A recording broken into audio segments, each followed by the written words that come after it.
All right, so welcome to the table, so to speak. Has nothing to do with fairness. We simply can't accommodate them if they bring that many servants. I will speak to the Duchess. She can be reasoned with, after a fashion. So this is called the War Table.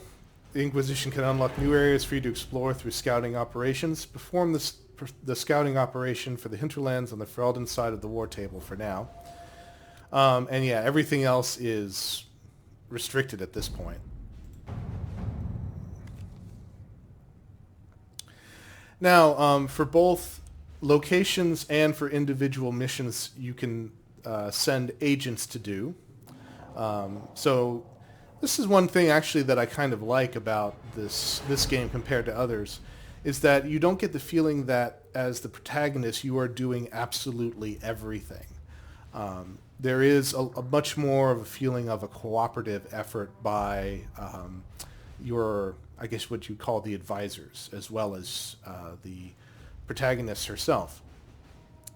And for these kinds of missions where you're sending out your agents to assist you or to work while you're doing other things, they're always broken down into, I guess, what you call the three philosophies of politics.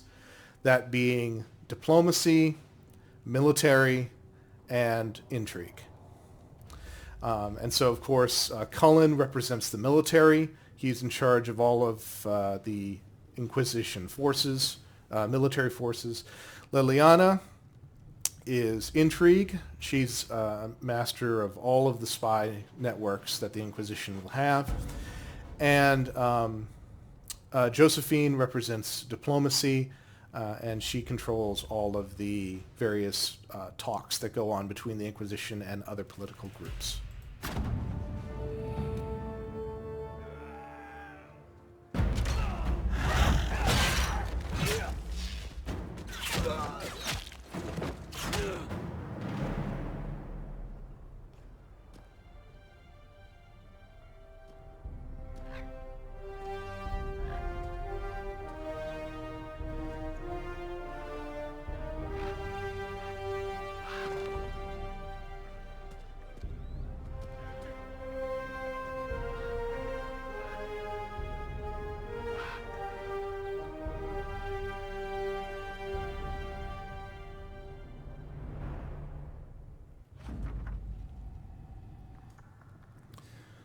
Inquisition scouting report. Scout the hinterlands. We avoided the fighting as best we could. It's every bit as bad as we'd feared. The apostates are mad, attacking anything that moves, and it appears that the Templars here aren't following anyone's orders any longer. We located Mother Giselle and are trying to protect her, but she refuses to leave the refugees until we've ensured their safety. That will be hard to do without troops to push the apostates and the Templars out of the area. Commander Cullen asked me to make inquiries of Master Dennett, a retired horse master of Redcliffe, who lives in the area. We tried to contact him about obtaining better horses for the Inquisition, but we've been unable to get through the fighting. Lead Scout Harding.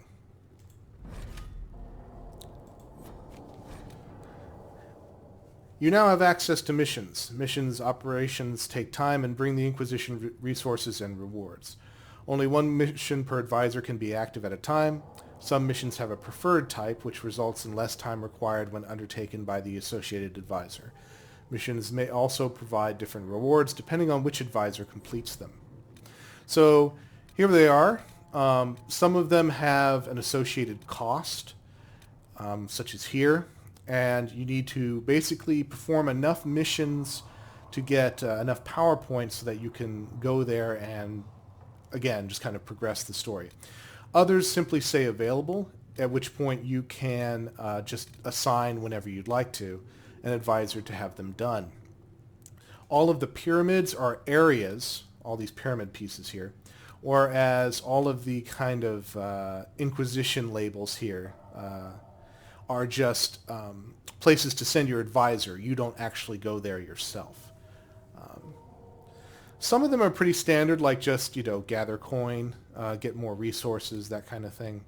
Others are specific to the point in the story as to whether you can access them or not, and they'll go away if you don't deal with them. Others are tied to specific characters, side characters, or your background that you chose. We don't have any on the Orlais side of the map. By the way, we are, let's see, if I look at the map, we are somewhere here, I believe. Somewhere, because that's where the Temple of Sacred Ashes is. So somewhere along this line here is where the actual haven is located.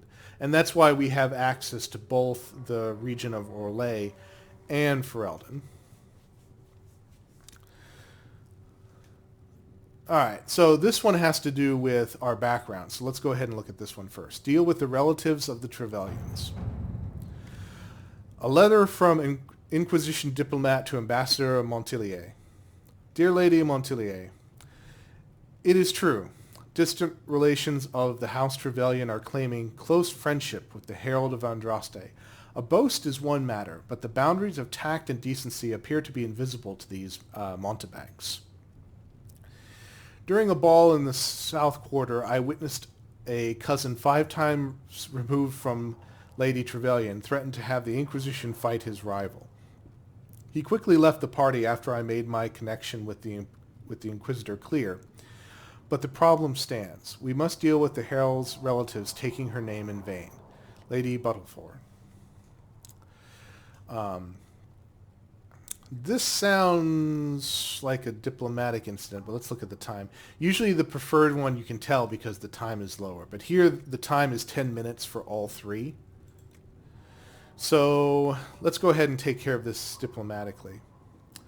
Josephine, this sort of thing is inevitable. Your relations may become much more circumspect if we promise them future favors. Leliana would say, there are ways to indicate our displeasure without tipping our hand. I'm not saying we send assassins, but the rumor of assassins. Cullen, the Inquisition isn't a name to throw around lightly. We should openly denounce these people.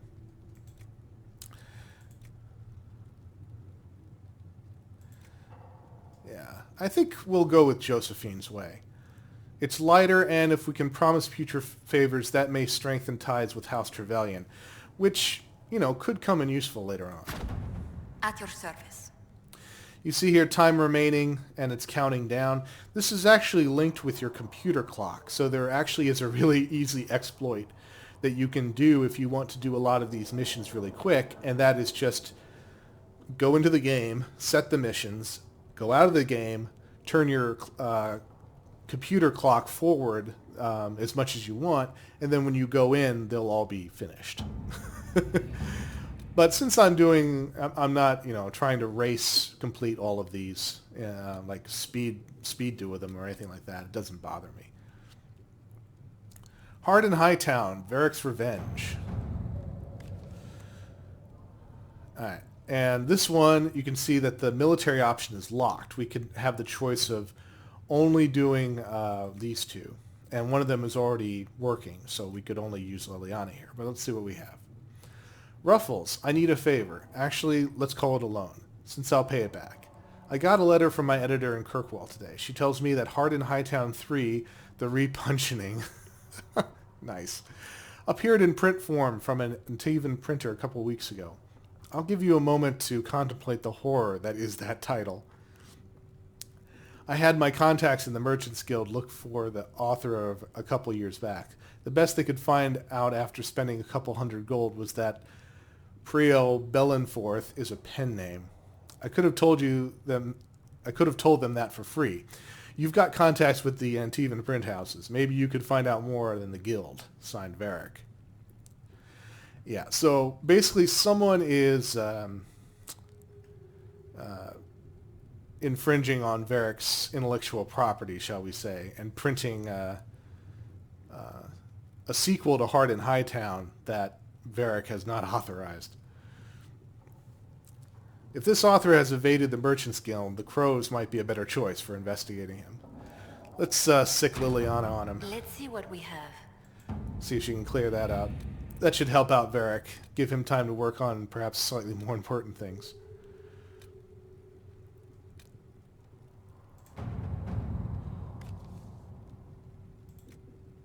Okay, is this preferred? Yeah, this is actually a military preferred, so we'll go with this one.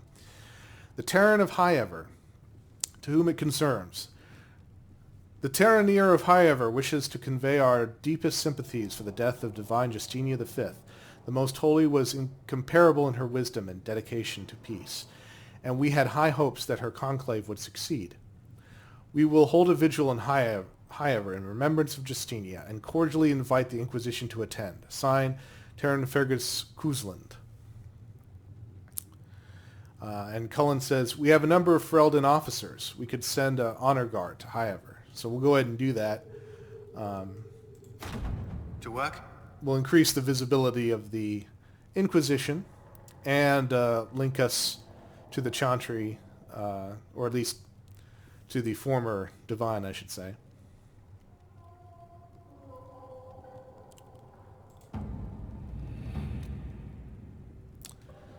Alright, so all of our ancients are working.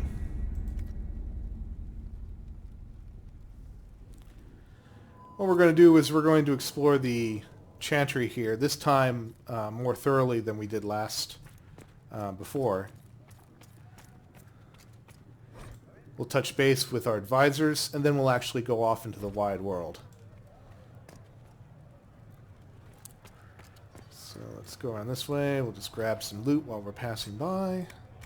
A learned child is a blessing upon his parents and on... Study the Fade. The study of the Fade is as old as humankind. For as long as men have dreamed, we have walked its twisting paths, sometimes catching a glimpse of the city at its heart, always as close as our own thoughts, but impossibly separated from our world. The Tevinter Imperium once spent vast fortunes of gold, lyrium, and human slaves in an effort to map the terrain of the Fade, an ultimately futile endeavor. Although portions of it belong to powerful spirits, all of the Fade is in constant flux. The Imperium succeeded in finding the disparate and ever-shifting realms of a dozen demon lords, as well as cataloging a few hundred types of spirits, before they were forced to abandon the project. The relationship of dreamers to the Fade is complex. Even when entering the Fade through the use of lyrium, mortals are not able to control or affect it. The spirits who dwell there, however, can. And as the Chantry teaches us, the great flaw of the spirits is that they have neither imagination nor ambition. They create what they see through their sleeping visitors, building elaborate copies of our cities, people, and events, which, like the reflections in a mirror, ultimately lack context or life of their own. Even the most powerful demons merely plagiarize the worst thoughts of fears in mortals, and build their realm with no other ambition than to taste life. From Tranquility and the Role of the Fade in Human Culture by First Enchanter Josephus. Very much in tune with the Chantry's version of what goes on in the Fade, although through Solus we'll learn that it's not quite that simple. A learned child is a blessing upon his parents and onto the Maker. This is the dungeon. Well, I would call it a dungeon. It probably wasn't originally a dungeon because this is a Chantry. But something that has been converted for the most part to be a dungeon or a prison. This is where we were first taken when we came here. Founding of the Chantry. Cordelis Draken, king of the city-state of Orlais, was a man of uncommon ambition. In the year 15 of the Ancient Age, the young king began construction of a great temple dedicated to the Maker, and declared that by its completion he would not only have unified the warring city-states of the south, he would have brought Andrastian belief to the world. In year 3 Ancient, the temple was completed. There in its heart, Draken knelt before the eternal flame of Andraste and was crowned ruler of the Empire of Orlais. His first act as emperor, to declare the Chantry as an established Andrastian religion of the Empire. It took 3 years and several hundred votes before Olessa of Monstermard was elected to lead the new Chantry. Upon her coronation as divine, she took the name Justinia, in honor of the disciple who recorded Andraste's songs. In that moment, the ancient era ended and the divine age began. So, yep, similar, kind of analogous in some ways to the founding of Christianity in the Roman Empire. This is when the Andrastians went from being a cult to an established religion, and how the age way of keeping time began. We are now in the Dragon Age, which is the 9th age, I believe. Chantry hierarchy. The Divine is the titular head of the Chantry, although since the schism split the Imperial Chantry into its own faction, there are now, in fact, 2 Divines at any one time.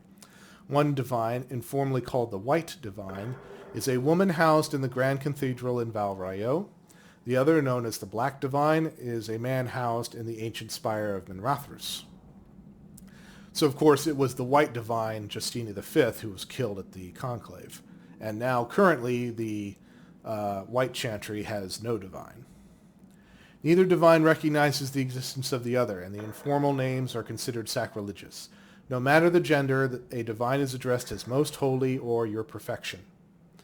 Beneath the rank of Divine is the Grand Cleric. Each Grand Cleric presides over numerous chantries and represents the highest religious authority for their region. They travel to Val Rayo when the College of Clerics convenes, but otherwise remain where they are assigned. All Grand Clerics are addressed as Your Grace.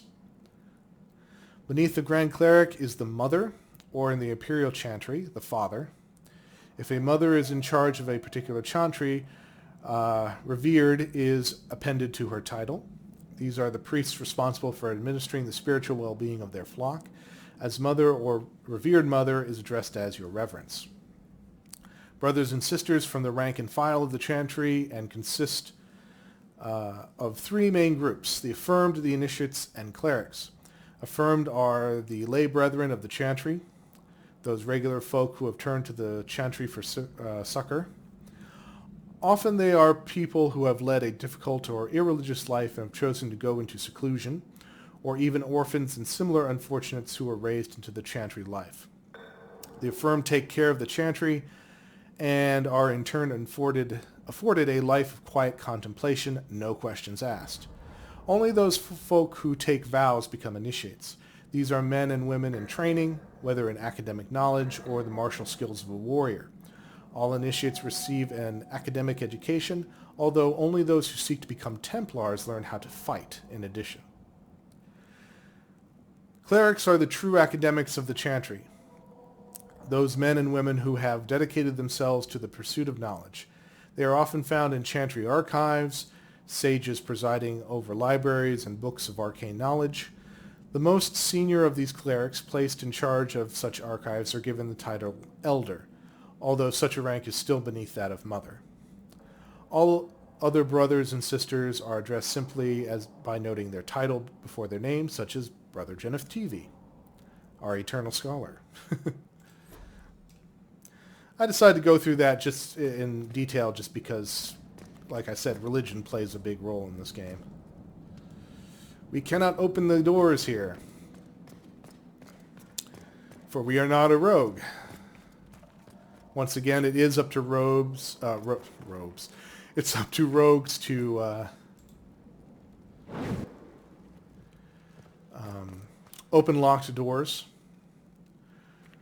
So again, that becomes a nice convenience if you choose your protagonist to be a rogue, is you can just do it on your own. Although there are several layers of difficulty when it comes to locks and lockpicking. And so you do have to go on, I believe, certain missions to unlock the ability to open certain difficulties of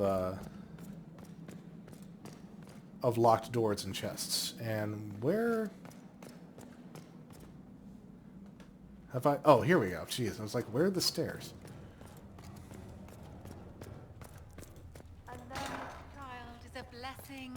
Research in the nave wishes to verify that the infections have decreased in number.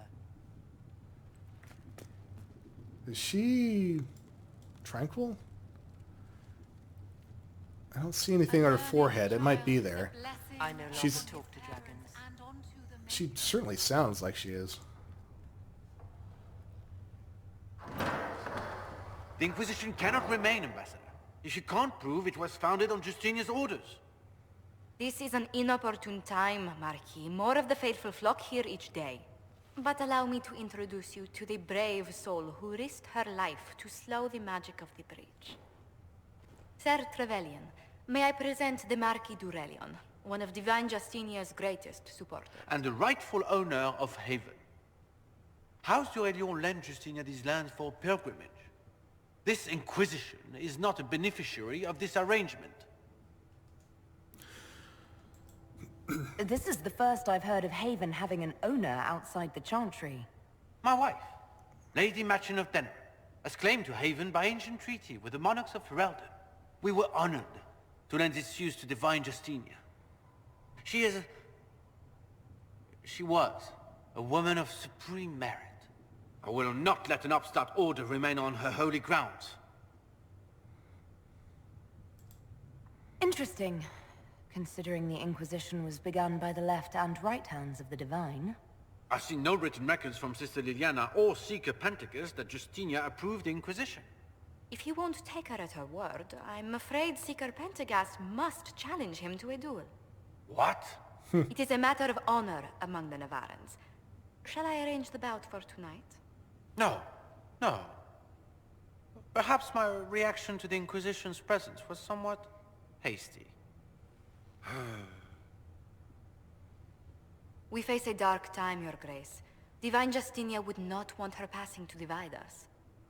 She would, in fact, trust us to forge new alliances to the benefit of all, no matter how strange they might seem.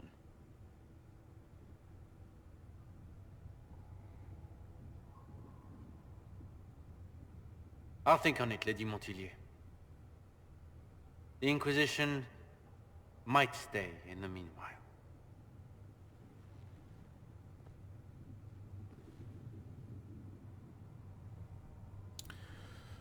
You'll notice that he was wearing a mask.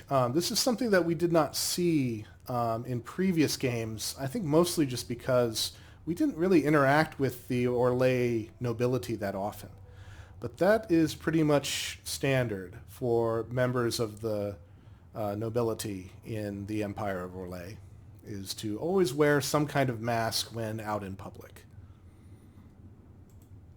Do the d'Aurelions actually have a claim on this place? His Grace's position is not so strong as he presents it. Despite our Ferelden relations, the d'Aurelions are Orlesian. If the Marquis wishes to claim Haven, Empress Selene must negotiate with the Ferelden on his behalf. Her current concerns are a bit larger than minor property disputes. I apologize for the intrusion.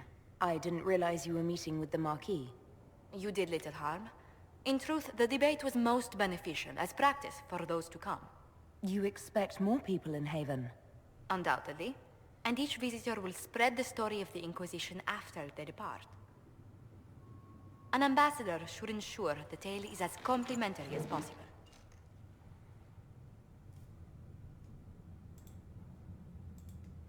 May I ask, what brought you to work for the Inquisition? Sister Leliana approached me. We've been acquainted for quite some time. For better or worse, being the Inquisition's diplomat has become as interesting as she promised. What sort of dealings have you had with nobility?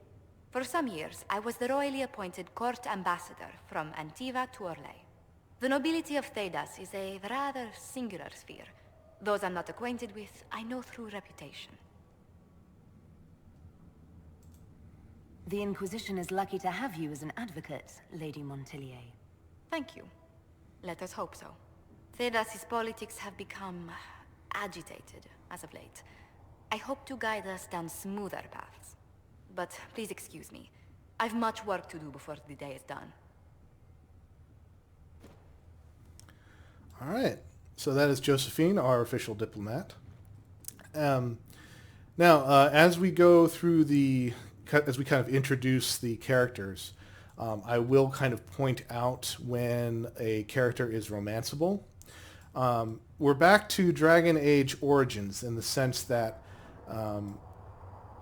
who you can romance depends both on, first on your gender, and then also sometimes on your race, actually. Now, some people preferred it the way they had it in Dragon Age 2, which is just that it doesn't matter who you chose, what kind of person you were, you could romance all of the available options. I actually kind of like it this way for just one reason, and that is that it makes the other characters feel like they have a little bit more agency over who they are. So having characters that have different preferences, some are willing to romance either gender and some aren't, that doesn't bother me at all. But it does mean that depending on what kind of Inquisitor you choose, you will have sometimes more romance options and sometimes less. But Joephine is one of the characters who actually is completely open as far as romance goes. I'm pretty sure I think any Inquisitor can romance her. So I just want to point out, that's the first option. Because, of course, you all will be voting for who the Inquisitor romances, or if she has a romance at all during this story. The children of Andraste. There are many misconceptions regarding Andraste's bloodline, monsieur. This is due, I should think, to a general lack of knowledge regarding Andraste's mortal life. Understandable, considering the many cults that arose following her death. Everyone sought to claim Our Lady for their own culture or claim some aspect of her existence was a lie. All of them complete fabrications. My order has done considerable research to ascertain the truth. We all know Andraste and the betrayer raised 5 children. Just a quick note, the betrayer was her husband, who in fact did give her over to the Tevinter Imperium for execution. The eldest 3 were sons, Isorath, Evrion, and Verald. The rule of what was once southern Tevinter was split among them. Isorath was given the west, what is today Orlais. Evrion was given the east, what is today the Free Marches. Verald was given the central Planacine, what is today Navarra. What became of these men and their legacies is the stuff of legend, and the majority of claimants to Andraste's bloodline link back to one of them. None of the 3 sons, however, were born of Andraste. They were born of the betrayer's concubine, Gillivan. People chose to overlook the fact that Andraste came from the Alamari tribesmen and that they were barbarians, not the Ferelden's we know today. They were savage warriors who took concubines in addition to their wives, and because Andraste was thought to be too weak to bear children, the betrayer took Gillivan to provide him heirs, which she did. After her death, the sons were raised as Andraste's own. Later in life, Andraste proved predictions wrong and had 2 daughters by the betrayer, Ebris and Vivial. They were kept out of the public eye and not permitted to marry, though both had consorts.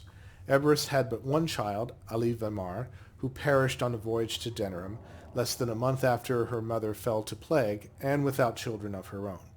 The younger daughter, Vivial, was more controversial. A strong-headed woman who defied her family by falling in love with a mage of Tevinter, Regulan? I'll say Regulan. Vivial and Regulan went into self-imposed exile as the Exalted March began, and into hiding following Andraste's betrayal and murder. What became of Vivial and her descendants is largely unknown for one primary reason. She had only daughters. Each of those daughters only had daughters. They married into other families and took other names, and in the chaos of the Second Blight, all traces of survivors were lost. Andraste's true bloodline, if it exists, lies solely in the descendants of Vivial, and the suspicion of my order is that it produces only daughters. Thus the claimants of her young man, Monsieur, are highly suspect. Again, a little bit of background to Andraste there. Please tell me if you find something. You're the Herald. Or, well, the one they're calling the Herald, anyway. It's odd to see them accepting a mage as their hero. First, we're too dangerous to let out of the circles. and then were apostate rebels. But they seem to like you. My name is Maeve. I research demons and other creatures. Seeker Pentagast and I use what I find to help the soldiers fight them. You said you were a mage? No, just an apprentice. I was a year or so from my harrowing at least. The enchanters were being kind. I was never very good at magic. I've got just enough talent to be a danger to other people. But when the mages rebelled, people like me had nowhere to go. The Templars would have killed us. Luckily, Seeker Pentagast took me in, along with the Tranquil I was protecting. Oh, yeah, so maybe that's the other woman who was out there, just outside the door. I'm surprised that even an apprentice mage wouldn't join the rebellion. I don't like using magic to fight. I'm not good at it either. I liked studying. I liked performing rituals that helped us unlock the secrets of the Veil. I liked having the Templars around to keep us safe. A pity the Templars now want to see us all dead or made tranquil. The problem is not that there are angry people on both sides. The problem is other people listening to their anger. I was born into a Dalish clan. I lived there until my magic manifested. The Dalish cannot risk having too many mages in one clan. And I was one more than they could bear. They gave me a pack and sent me into the woods to find my own life. I was 7 years old. Ouch. I'm so sorry. I stumbled into a village, starving and cold a few weeks later. I started using magic to scare predators away. The villagers saw me make fire in my fist. They were terrified and wanted to kill me. Templars saved me from them. They gave me food and clothes and took me to the Circle. I've seen what life is like without the Templars, and I want no part of it. I just want to study. Once again, kind of showing another perspective on the relationship between mages and Templars. You said that you were keeping some of the Tranquil safe. Yes. The mages took some of them when my Circle rebelled, but the rest were forgotten. You know how the Circle mages saw the Tranquil. They're just there to enchant items and keep the floors clean. They don't have any emotions. They can barely take care of themselves. Can't defend themselves at all. It's a shame. I like them better than most people. I'm glad they have someone who cares about them. They deserve better. They're polite, they're rational, and they'll never get angry at you. When they study, they have a focus no normal person could ever match. But the Templars, even some of the mages, mistreated them just because they could. The Tranquil never fought back. If not for that, I don't know. Doesn't really matter now. I'll speak with you later. Travel safely. So kind of the Inquisition's local scholar and expert on beasts, it seems.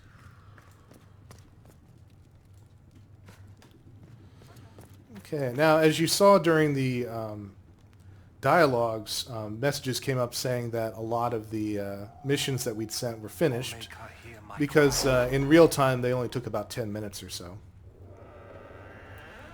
So I'm going to go ahead and set up a new round.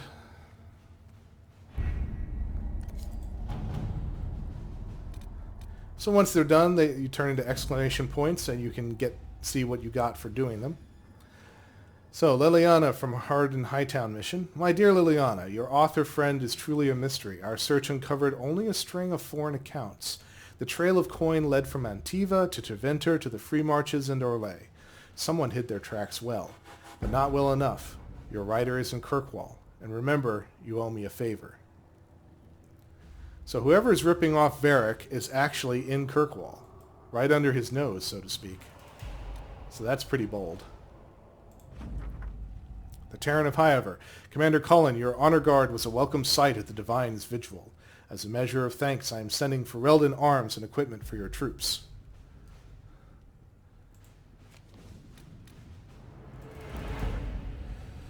Dear Lady Montilier, the Herald of Andraste's relatives have become much more restrained when discussing the Inquisition, going so far as to avoid the subject entirely. Whatever future boon they may ask of us, their newfound modesty is most gratifying. And here we actually got a reward of influence, which again will increase our ability to do various things during the course of the game. Alright, anything new in Orlais? Nope, still nothing over there.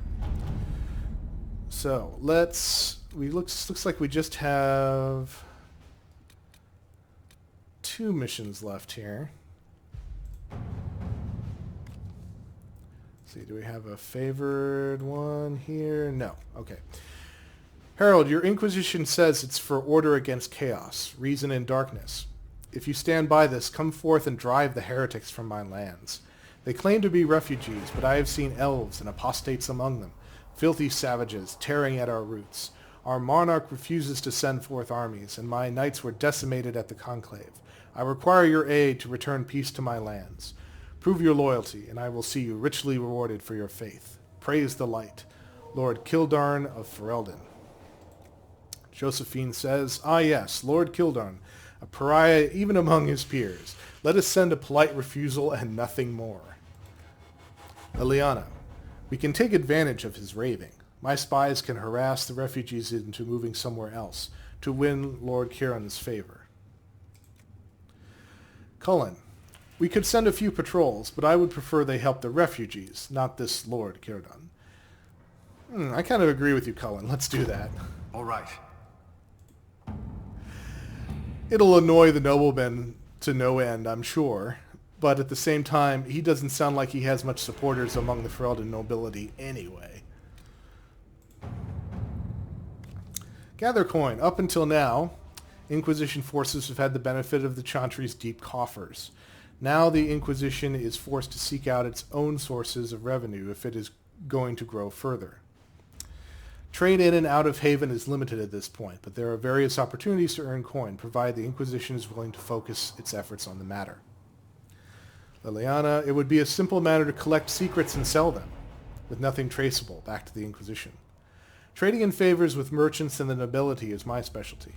I could earn a great deal if we're careful, and you can see that the time dropped, so this is Josephine's preferred Let us begin. area of expertise, so we'll send her on that. You notice that the Black Emporium is back from Dragon Age 2, and we will go there, but not right now. Just as in Dragon Age 2, it's purely a side thing, just for extra bonuses. It has nothing to do with the main story.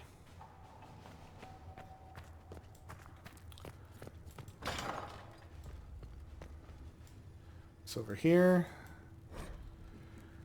The Maker. There was no word, for heaven or for earth, for sea or sky. All that existed was silence. Then the voice of the Maker ran out, the first word, and his word became all that might be, dream and idea, hope and fear, endless possibilities. And from it made his firstborn. He said to them, in my image I forge you, to you I give dominion over all that exists. By your will may all things be done.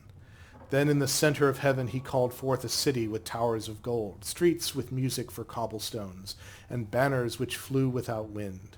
There he dwelled, waiting to see the wonders his children would create.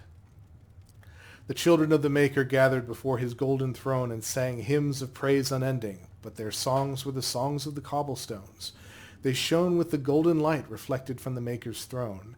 They held forth the banners that flew on their own. And the voice of the Maker shook the fade, saying, in my image I have wrought my firstborn. You have been given dominion over all that exists. By your will all things are done, yet you do nothing. The realm I have given you is formless, ever-changing. And he knew he had wrought amiss, so the Maker turned from his firstborn and took from the fade a measure of its living flesh, and placed it apart from the spirits, and spoke to it, saying, here I decree opposition in all things, for earth sky, for winter summer, for darkness light. By my will alone is balance sundered, and the world given new life. And no longer was it formless, ever-changing, but held fast, immutable, with words for heaven and for earth, sea and sky. And last did the Maker from the living world make men, immutable, as substance of the earth, with souls made of dream and idea, hope and fear, endless possibilities. Then the Maker said, to you, my second-born, I grant this gift. In your heart shall burn an unquenchable flame, all-consuming and never satisfied. From the fade I crafted you, and to the fade you shall return, each night in dreams, that you will always remember me.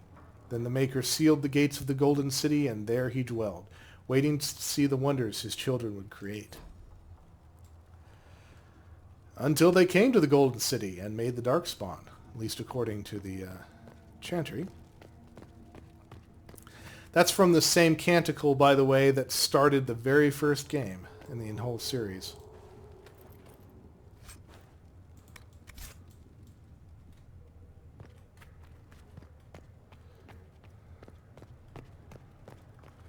Okay. So the last thing we do before we head out from Haven are we're going to talk to the advisors that we haven't gotten a chance to talk to yet. That being You heard about the refugees? Cassandra, Cullen, and Leliana. And actually I missed Leliana, so let me go back.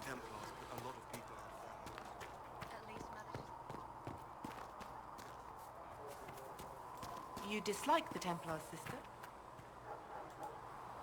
Blessed are the peacekeepers, the champions of the just. Blessed are the righteous, the lights in the shadow. In their blood, the Maker's will is written. Is that what you want from us? Blood? To die so that your will is done? Is death your only blessing? You speak for Andraste, no? What does the Maker's prophet have to say about all of this? What's his game? How is this a game? Do you see the sky? What about the temple ruins? The bones lying in the dust? Even if you didn't support the Divine's peace, you wouldn't call this right. Who could? So many innocent lives. The faithful murdered where the holiest of holies once stood. If the Maker willed this, what is it if not a game or a cruel joke? Don't ask me. I'm as baffled as you are. Then we can only guess at what he wants. The chantry teaches that the Maker abandoned us. He demands repentance for our sins. He demands it all. Our lives, our deaths.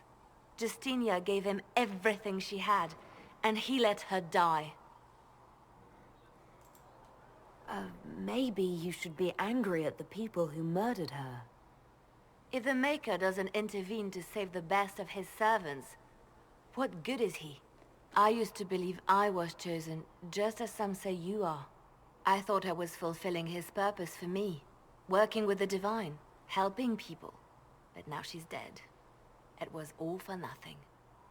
Serving the Maker meant nothing. Maybe you have another purpose. I could help you find it. No, this is my burden.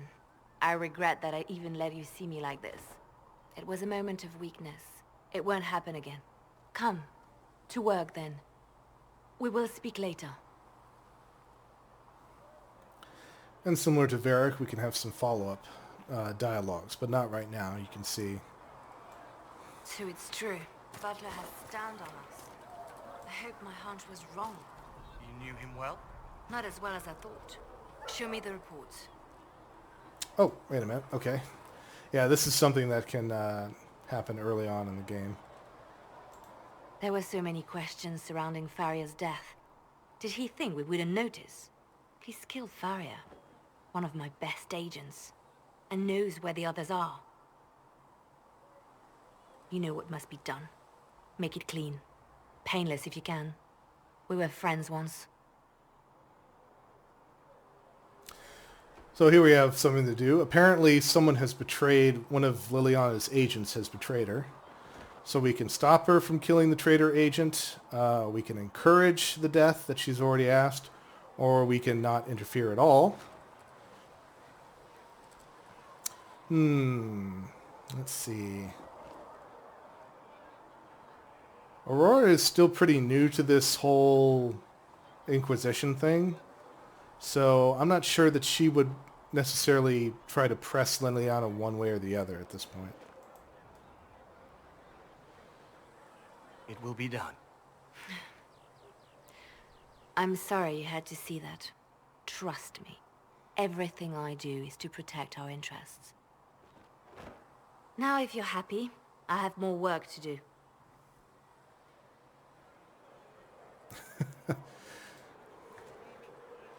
Standing on baskets apparently involves her work.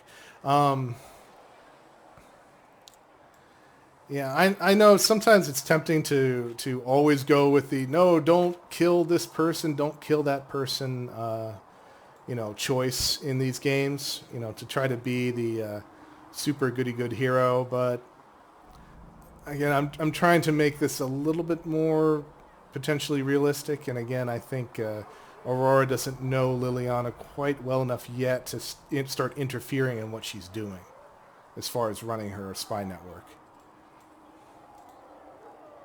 Reports of fade rifts and demons keep coming. The people are terrified, and it's only getting worse. The only thing that will calm their fears now is the hope that someone out there can save them. You have to be that someone. No one else has any power over the rifts. Seal them. Your legend will spread, and Thedas will learn to trust the Inquisition. Why do you want me to seek out the rebel mages? Why do you care? I've known mages. Some of them were better people than me. And yet I'm free and they're not. It's not right. Anything I should know? I've nothing to report at the moment. Something that you can always ask as you stop by. They called you the left hand of the Divine. That they did? What of it? I'd like to hear about Justinia. What was she like? A friend. A mentor. Like me, she had secrets, made mistakes. It made her human. I think her followers responded to that. Was there something more than friendship between you? You're asking if we were lovers? Typical. I was devoted to her, therefore it must be romantic. Love is common. Love is simple. My bond with Justinia was something greater. She was a sister, a mother, a teacher. So to answer your question, yes, it was more than friendship. Touché. How did you and Justinia meet? I met her a long time ago, before she became divine. Before she was Justinia. When I met her, she was Mother Dorothea. I was at my lowest. Broken, lost. And she saved me. No, wait. She hates it when I say that. I saved myself. She just showed me it was possible. We'll talk more later. Let's see. Can we ask her I'm anything else? Ah, yes. You seem to know a great many people. I have made friends, and on occasion enemies. It's unavoidable. You have a history with the Warden who entered the Blight, don't you? I count him among my closest friends. I still write to him for advice when I can. He hasn't replied to my letters in some time. I try not to worry about it. He can take care of himself. They say you spent some time in Lothering. Did you know the champion? We spoke a few times. I seldom left the Chantry, and we never became more than casual acquaintances. I saw more of the Hawk twins. Bethany in particular.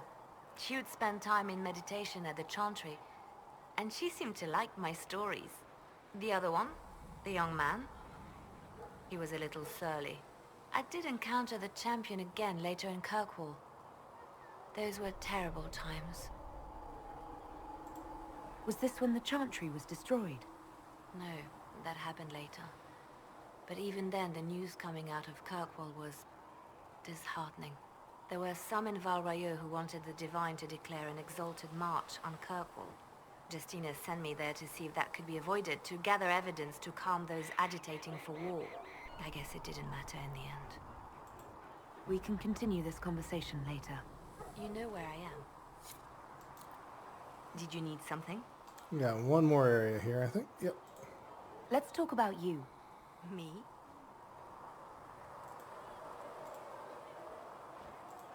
Bards tell tales. I bet you tell some good ones. There are plenty of tales in the library. Perhaps you should look for them there. What did you do before you worked for the Divine? I was a bard, an Orlesian spy for many years. For a time I also served a small cloister in Lothering. After the Blight, the Divine called on me to oversee her personal network. Can you teach me to be a bard? Being a bard is so much more than being a spy. It involves a keen understanding of politics, the ebb and flow of influence, the great game. The Bards is an intricate dance where a smile can be sharper than any dagger. The best way to learn is to immerse yourself in it. Perhaps when this is all over, I'll teach you. I should leave you to your work. We can always talk later.